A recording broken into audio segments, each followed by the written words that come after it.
30 years. Yeah. It's a long time. But, Angel might be a stretch. Well.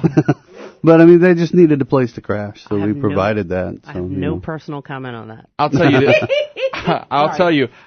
DJ Digital from Hot 107.9 on that Saturday, it was rough in here. And I was going on about 6 or 7 hours on the air, and Digital showed up with Sonic.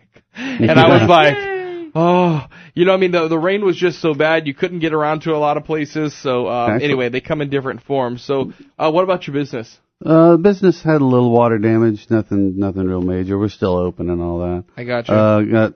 Got a bunch of friends, quite a few friends who got flooded out, and they're, going through some tough times. Yeah. Total loss of damn near everything, so, except for the shell of the house. Yeah. Which, I was kind of helping them a little bit, as much as I can, because I still got to work. But as much as I can, I was helping them at their house. And, I'd never seen flood damage. I'd never helped with that kind of stuff. The enormity of that, man. If you've never been through it, you just don't know. Yeah. I mean, picture taking everything in your house, it's all waterlogged, throwing it out in the curb and saying, buy stuff. Well, it's kind of like, just to think about it, if the flooding would come from the top down, the stuff that you have on the ceiling of your house is nothing. Mm-hmm. Everything of value in your house is sitting on the floor, or something that's sitting on the floor. Yeah, I mean, just a couple inches, if you have a couch that hangs down, has a little skirt thingy on it, that turns into a big sponge. So now your couch is completely dead. And then all your sheetrock, you have to cut it off at like 2 foot, 4 foot, what have you. Yeah. And it's like, wow. I'm thankful, and I'm proud that you're here to talk about this, but thankful that in our area, we did hear of some instances of looting and different things, break-ins, only in the Baton Rouge area. I didn't hear about anything around here. I think everyone was pretty much good, but I know a lot of people start thinking about self-protection when law enforcement can't get to you. Well, it's kind of a fine line. I mean, we don't have the same laws as Texas. I don't remember the specific name for it, but you can't.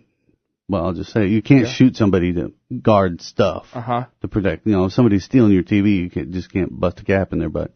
That's bad. That's illegal. You're only authorized to use deadly force to protect yourself or others. I mean, stuff is just stuff. Yeah. I mean, whether you lose it in the flood or some, choice words. I'll call him a pinhead who wants to loot. Yeah. It's not worth going to jail for carrying that weight around just for a TV or whatever, Yeah, and but like I said, I don't think we really saw that much over here. I haven't heard of any of that around here. I mean, the only instance I've heard of was in the Baton Rouge area when those guys, of all places, they looted a Dollar General store. Yeah. I mean, that shows the mentality right there. Yeah, good job, guys. Get those plastic beakers. So let's talk about those who might have had flooded homes. Okay, if you did have flooded homes, do a lot of people have different cases? A lot of people have different gun cases that might protect their guns. What do you do? I mean, if they have been in water, though. Yeah. I mean, that's tough. There's not really any gun cases that are going to protect you from water that I know of. Yeah. Maybe a Pelican case, but I kind of doubt it. The big thing with that, man, guns, they're metal, they get wet, they're going to rust. That's the big thing. But one of the biggest thing is, ammo. If your ammo got wet, don't use it. Just trash it. Yeah. Because look at it like this. It might have got wet inside the bullet, it might not have, but when you're actually firing and you get a hang fire or misfire, that's not the time to find out. So basically consider it unsafe. Now, as far as, let's say you have a case of 500 rounds, and it went underwater, what do you do with it? Unfortunately, I don't have a good answer for you for that amount of ammo. So what I would do is call, not 911, but call Lafayette Sheriff Parish Office, see what they want to do. They probably have a disposal thing that they can guide you to or something like that. Gotcha. So our friend Henry's not here today. No. But is this, something that if you do have that or you're maybe concerned about rust, maybe even mud. There are some places that just have kind of a rush of mud. I'm glad you brought this up, actually. I hate to bring this up because it sounds like I'm kind of like jumping on the coattails of a storm, but I kind of have to. Well, people need your services. That's the bottom line. And that's the thing. We've actually started seeing flood guns come in. We got like 26 of them the other day. Yeah. Wow. And they were all underwater. The wood swells, which the wood you may or may not be able to do something with. There's no telling. Depends on how bad it was. And the metal, of course, like I said, rusts. So we're gonna, I'm sorry to say we're gonna get behind in our cleanings and stuff like that, but that's just because we're going to get so many of them coming in. You know, it's what it is. It's just kind of... Yeah. Now, if you have a gun and it's been underwater, your immediate actions, what you want to do is go ahead and take it apart best you can, dry it out best you can, coat it in oil pretty liberally, you know. At that point, you can bring it to us, Gideon Gun Works. You can bring it to whatever shop. I mean, I'll be honest, man. You can bring it wherever you want to get it clean. The important part is protecting your stuff that you have left. What about any other, I don't know, accessories, other things that maybe you need to think about, whether holsters? I mean, pretty much everything is really kind of in... Yeah, I mean, holsters, leather, plastic and stuff, plastic, they're fine. But leather, I don't know, man. I think it's going to shrink considerably if it gets that wet, so it'd probably be toast.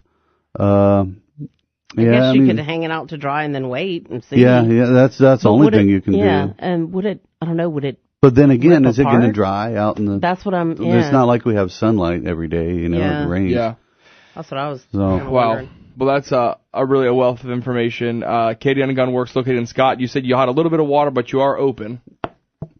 I was drinking my coffee. Yeah. Sorry, I asked that question quick. That's okay. Yeah, we're open, regular time, 10 to 6, 10 to 4 on Saturdays. I can't remember our phone number. Our phone number is 337-706-8638.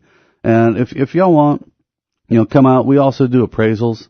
So if you have a gun that got screwed up by the storm, you need an appraisal for insurance, we do that. Okay. We do it all. And actually right now, and again, I'm sorry it kind of sucks to say this because it sounds like I'm kind of... Well, look, these are just the realities of what But we're happened. offering 20% off on all the cleanings and appraisals and stuff like that for all that flood damage stuff. Okay. Well, hey, that's nice because at least save somebody some money. Yeah, it is, but it's like it just happened. It's my first time on the radio since then. I'm like, hey, by the way. Yeah, but you know what? It sounds bad. People are looking right now, Glenn. People have issues. They have to have a service. Yeah, I mean, even if y'all just want to come in and shoot the stuff. Shoot the stuff, yes. Almost. Shoot the stuff in the shop, come on in and hang out for a little while and we'll watch the rain through the window and, hang out. Sounds good to me. Give your address one more time. It's 119 Abigail Row in Scott. We're kind of by the Harley shop, not too far from it, and all the roads are open and everything. And your website? It's acadianagunworks.com. All right, Glenn has some other topics we're going to get up onto our website, kpel965.com. Glenn, as always, thanks for coming in. Thank good you, luck my with man. the continued cleanup efforts, and Glenn's your guy if you've had guns in the flood. Tell my boyfriend Henry I said hi. Oh, I will. I love that young man. Bernie, you can't have him. You're already running a contest to find someone for him, and you're married. Incidentally, little reminder. If you want to enter the I Like Henry contest. Go over there to the shop. Come by the shop. We'll do a raffle or something. I don't know. Henry, you're up for a raffle. I forgot. Chris is single too. I was about to say Chris or we need Henry. to raffle off If Chris you're looking for a man who's all respectable and has guns, respectable and gentlemanly. That's it. You can find him. Wow. I told you we'd laugh today. 6:52 now at News Talk 96.5 KPEL.